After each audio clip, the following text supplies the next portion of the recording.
Bonjour à tous les amis, c'est JC, bienvenue sur le canal Olympien pour le récap info de l'Olympique de Marseille les amis. Donc bienvenue en ce samedi 30 novembre, donc on va faire un petit peu le tour de l'actualité de ces 2-3 derniers jours. Donc on va parler de l'actu bon, qui est petite, mais surtout ça va être l'actu mercato, les rumeurs mercato les amis que vous voyez se développer depuis quelques jours sur les réseaux. Donc je vais vous parler un petit peu de toutes ces rumeurs pour tous ceux qui n'ont pas forcément le temps d'être branchés sur les réseaux au quotidien. Voilà, ça vous permet de faire un petit topo de ce qui s'est dit sur ces 2-3 derniers jours en termes de mercato. Voilà les amis, donc avant de commencer ce récap info, merci les amis de penser à liker, à partager et aussi à vous abonner à la chaîne du canal Olympien sur YouTube. Allez, on va tout de suite attaquer les amis ce récap info de l'Olympique de Marseille, tout de suite avec l'actualité de l'Olympique de Marseille.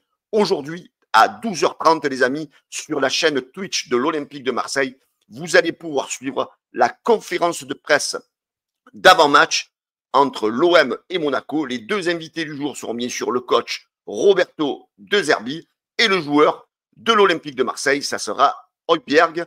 Donc voilà, donc partir de 12h30, les amis, n'oubliez pas la conférence de presse de l'OM avant le match OM Monaco de demain. Allez les amis, on poursuit avec les South Winners, Paulo César qui demain donnera le coup d'envoi du match entre l'OM et Monaco. Donc il est déjà arrivé à Marseille et hier il était en compagnie de Jean-Pierre Bernès dans le local des South Winners où il a été accueilli avec ferveur par les supporters de l'Olympique de Marseille. Pour ceux qui ne connaissent pas Paulo César, c'est le grand attaquant des années 74-75 de l'Olympique de Marseille. Donc voilà les amis, je vais vous montrer en image un petit peu l'accueil fait par les South Winners au local. Allez, ça dure une dizaine de secondes.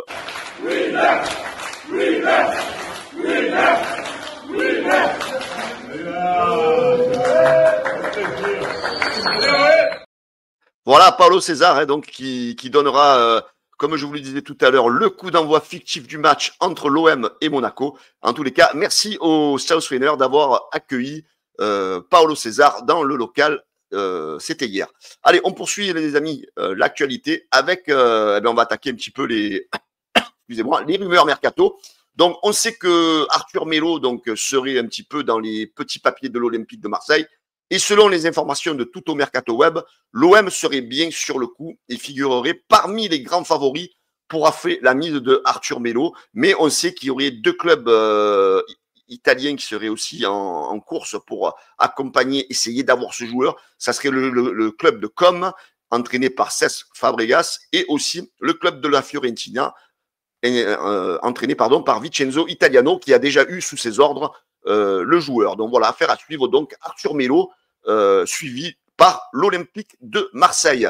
Allez, on poursuit les amis avec Balerdi. Balerdi va être mis en concurrence parce qu'on sait que du côté de l'OM, on souhaite recruter un défenseur axial pour permettre à Balerdi d'être un peu moins dans le confort et se sentir en concurrence. Donc voilà, donc on sait que le mercato, ça va bouger en défense. On sait que beaucoup de défenseurs vont rejoindre l'Olympique de Marseille. Voilà, on sait que Balerdi va avoir un petit peu de concurrence à son poste. Autre information, Murillo, les amis, serait poussé vers la sortie. Et oui, pourrait être poussé vers la sortie dès cet hiver, selon l'équipe. Voilà, et en plus, l'avantage pour l'OM, ça serait de se séparer d'un joueur qui occupe une place extra-communautaire. Voilà, du côté de l'Olympique de Marseille, on préférerait peut-être garder Lirola à Murillo, malheureusement, qui occupe cette place d'extra-communautaire. Allez les gars, on poursuit tout de suite l'actualité de l'OM avec De Zerbi. Voilà, De Zerbi, on connaît ses cibles pour le mercato d'hiver. On sait que l'OM veut recruter impérativement un latéral droit, un défenseur axial droit et un défenseur axial gauche. Hein, comme vous le savez tous, c'est vraiment le secteur de l'Olympique de Marseille qui est en difficulté, la défense cette saison. Voilà, donc ça devrait beaucoup bouger au mercato dans ce secteur du jeu de l'Olympique de Marseille. Allez, on poursuit les amis avec un joueur qui ferait un appel du pied à l'Olympique de Marseille. C'est Andreas Pereira, voilà, qui avait déjà été approché par l'Olympique de Marseille cet hiver. Et là, le joueur de Fulham serait peut-être même intéressé et aurait ouvert la porte à l'OM pour éventuellement une arrivée dès cet hiver du côté de l'Olympique de Marseille. Allez, on poursuit cette actualité de l'OM, les gars, avec Badiachil. Badiachil qui pourrait être prêté par Chelsea du côté de l'Olympique de Marseille. Comme je vous le disais auparavant, l'OM cherche des défenseurs centraux. Le jeune de 23 ans, selon le journal Monaco Matin, serait peut-être dans les petits papiers de l'OM. Donc des négociations auraient peut-être commencé entre l'OM et Chelsea pour parler d'un éventuel prêt du joueur de côté de l'OM. Les amis, voilà, pour ceux qui viennent d'arriver, vous êtes en live sur le récap de l'Olympique de Marseille Info. En tous les cas, merci les amis de penser, de liker, de partager, de vous abonner. Merci de commenter cette actualité sous cette vidéo, de la liker, de la partager. Allez, on poursuit les infos, les gars, avec le joueur Nicolo Fagioli. Le milieu de terrain de la Juve serait aussi dans les petits papiers de Benassia.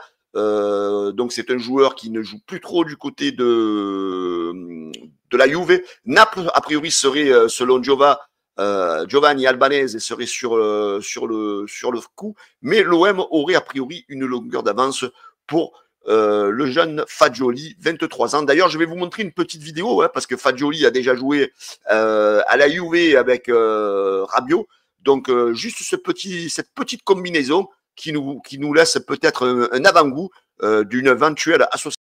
Voilà les amis, ça fait mouche, on espère pourquoi pas cette association avec Rabiot du côté de l'Olympique de Marseille. Voilà, je vous laisse de me donner vos commentaires sur Fagioli. Qu'est-ce que vous penserez, vous, éventuellement, d'une arrivée de Fagioli du côté de l'OM? Allez les amis, on continue avec Koné, oui, Ismaël Koné qui a du mal du côté de l'Olympique de Marseille. Depuis son arrivée, le Canadien, il a du mal à se faire une place entre blessures et surtout qui n'est pas souvent mis dans le 11 de départ par Roberto De Zerbi. Mais on vient d'apprendre, selon la Provence, qu'a priori, De Zerbi reprocherait un manque d'investissement au quotidien du joueur. Voilà, un manque, il trouverait dans le joueur, l'Italien trouverait que le Koné serait un peu nonchalant aux entraînements. Moi, je peux donner que raison au coach. Donc, il faut faire jouer des joueurs qui ont envie. Tu es salarié de l'OM, tu es grassement payé. Et quand tu joues au football, c'est pour te donner à fond. Donc, voilà, donc peut-être que ce stage là, du côté de Malmort va permettre à De Zerbi de tirer les alertes sur certains joueurs qui peut-être se laissent un peu aller. Donc, voilà pourquoi Koné serait éventuellement un peu bypassé du côté de Roberto De Zerbi. Donc, on sait aussi de l'OM que l'OM serait intéressé, les amis, par Danilo. Danilo, le défenseur polyvalent de la Juve, intéresse l'OM. Son contrat expire au mois de juin. Et l'OM pourrait peut-être être intéressé par le joueur. Donc, c'est sûr, il n'est pas tout jeune, mais voilà, il apporterait une certaine expérience. Danilo dans ce secteur défensif de l'OM qui est un petit peu en balbutiement cette saison, ça aurait peut-être une bonne affaire. Voilà, je voudrais avoir un petit peu votre commentaire, les gars, au-dessous de la vidéo. Allez, on continue avec De Zerbi du côté de l'attaque. On va chercher beaucoup en Italie. Je ne sais pas si vous voyez un petit peu les rumeurs. Elles viennent beaucoup d'Italie. Et l'OM serait intéressé par l'attaquant du Napoli, Giacomo Raspadori, donc joueur international italien qui est passé par toutes les sélections de jeunes en Italie. Donc, le secteur offensif, vous le savez, avec Eli Wahi qui est quand même en difficulté du côté de l'OM. Alors, c'est pas certain qu'il reste à l'OM pendant ce mercato d'hiver. Et l'OM peut-être cherche un remplaçant à Eli Wahi qui pourrait permettre aux Olympiens de renforcer aussi ce secteur qui n'est pas forcément non plus en pointe, voilà, l'état de force de l'Olympique de Marseille. Donc, la rumeur Raspadori du côté de l'OM. On continue, les gars. Donc, la rumeur aussi de Kylian Sidilia. Donc, on sait que l'OM recherche un latéral droit. On sait que Murillo serait sur le départ. On sait que même Paul Lirola n'est pas forcément non plus un joueur extraordinaire à ce poste-là. Et on sait que l'OM, déjà cet été, était sur Kylian Sidilia. Et l'OM serait encore en négociation avec ce joueur, selon l'équipe. Donc voilà, les négociations devraient reprendre bientôt avec Kylian Sidilia pour rejoindre l'Olympique de Marseille au mercato d'hiver. Enfin, pour terminer, les gars, on va terminer avec la défense toujours et les préférences de Roberto De Zerbi. Donc, on sait que Brassier a du mal. On sait que Brassier ne fait plus partie des petits tuyaux de Zerbi. Et même, on sait que Cornelius garde plus de crédit que Brassier aux yeux de Roberto De Zerbi. Voilà, donc hein, l'avenir de Brassier est quand même en pointillé du côté de l'OM. Voilà les amis, eh j'espère que vous avez aimé, adoré, liké, partagé, abonnez-vous à ce récap info et rumeur mercato du canal olympien. En tous les cas, je vous souhaite un bon samedi à tous les amis et on se retrouve les gars dimanche. Je serai en direct du Stade Vélodrome pour vous faire des vidéos. Je vous embrasse tous, je vous souhaite un bon samedi et les amis, likez, partagez pour que la vidéo remonte dans les référencements de YouTube. Ciao les gars, bonne journée à tous, bye bye.